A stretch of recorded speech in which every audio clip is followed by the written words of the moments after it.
Hi, it's Steve with Coin Stuff I Like, bringing you another Carson City Stuff I Like video. This one, a new purchase of an 1891 CC Half Eagle $5 gold piece.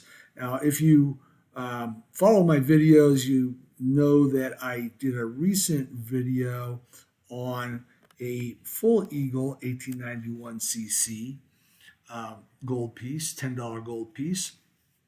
I'll put the link to that video in the description of this video, but let's get on with this new half eagle, which is I'm very happy to have it in my collection. It's actually pretty nice, pretty beautiful. And before anything else, let's take a look at a short video of the coin.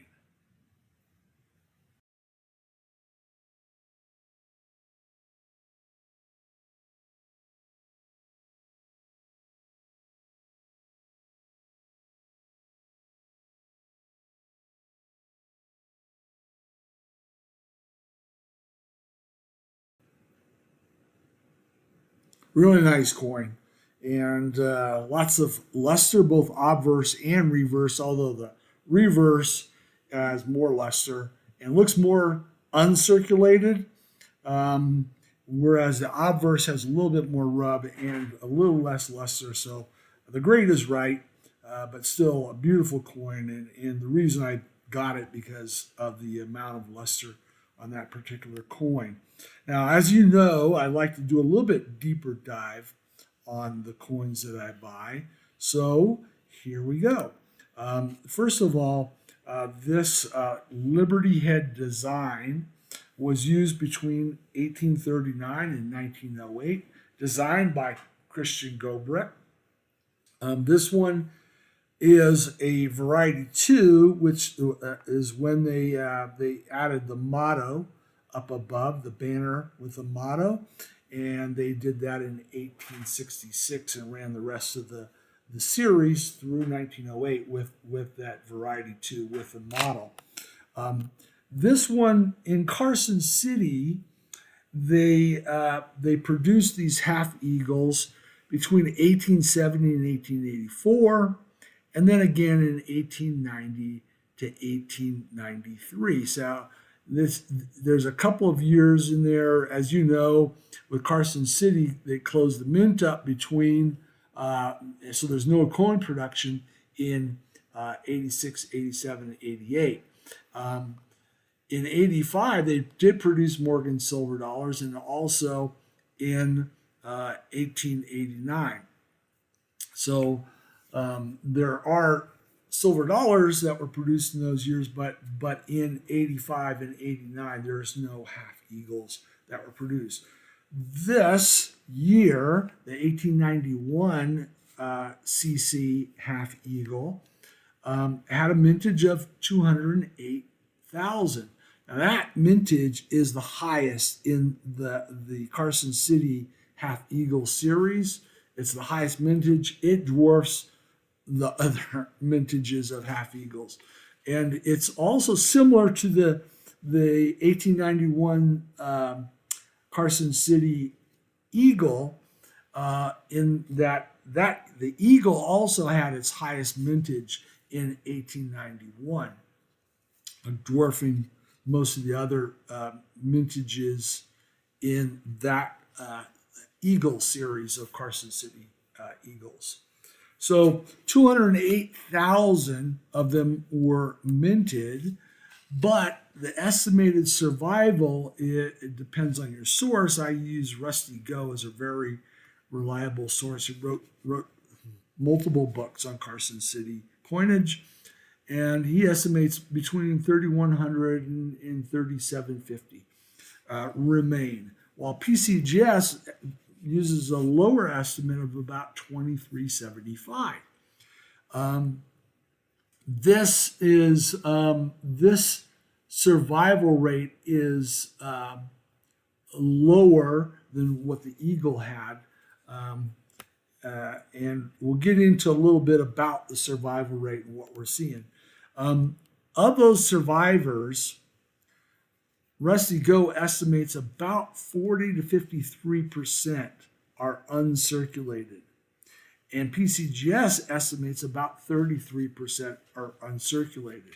Now, the reason why there are survivors and why a number of them, a high number of them, survive in uncirculated conditions, that at this time period in the early 1890s, a lot of U.S. gold was shipped outside of the country for various economic reasons. And so they resided in European vaults and even Canadian vaults. And it wasn't until the late 1960s through the 70s and even into the 90s and as late as 2017, 2018, where they found some in a Canadian vault. They're finding these things in European vaults and repatriate them back to the U.S. Collector market, which increased the number of survivors. And since a lot of them just sat there in vaults, a lot of uncirculated coinage.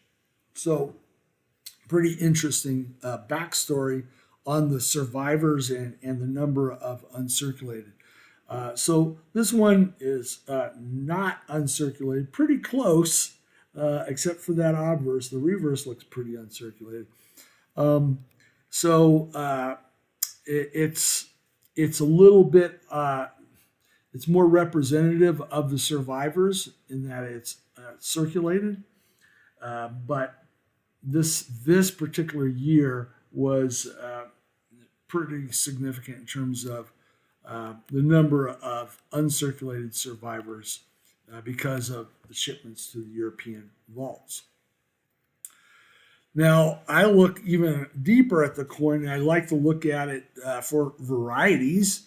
And this is a winter variety 1A. Now, in 1891, at the Carson City Mint, for the entire 208,000 half eagle production, they only used 2 obverse dies and 1 reverse die. So there's 2 die pairings with obverse 1, reverse A, obverse 2, reverse A. So this one is 1A, and they say that you can identify it because the date is situated lower, closer to the denticles, as opposed to midway between the denticles and the busts here. So it's lower, but they also say that it has die cracks that run up the stars on the left side of the coin in front of Liberty. And actually you can see die crack here running to the bust, and then from the bust all the way up through the stars, running all the way up to in front of Liberty's forehead. Right in here you can even see die cracks. One other thing that I've noticed on 1As, the winter 1As, is they have these 2 die gouges. You can call them die scratches, but I'll call them die gouges that run above the L and above the I. And if you look at pictures of attributed 1As, you'll see those particular die gouges which identify that obverse die. So winter variety 1A, low survivors, AU58 with lots of luster. Man, am I happy to have this in my collection. So thank you for watching. Remember, of course, buy stuff you like, but be careful about what you buy. We'll catch you next time. Bye-bye.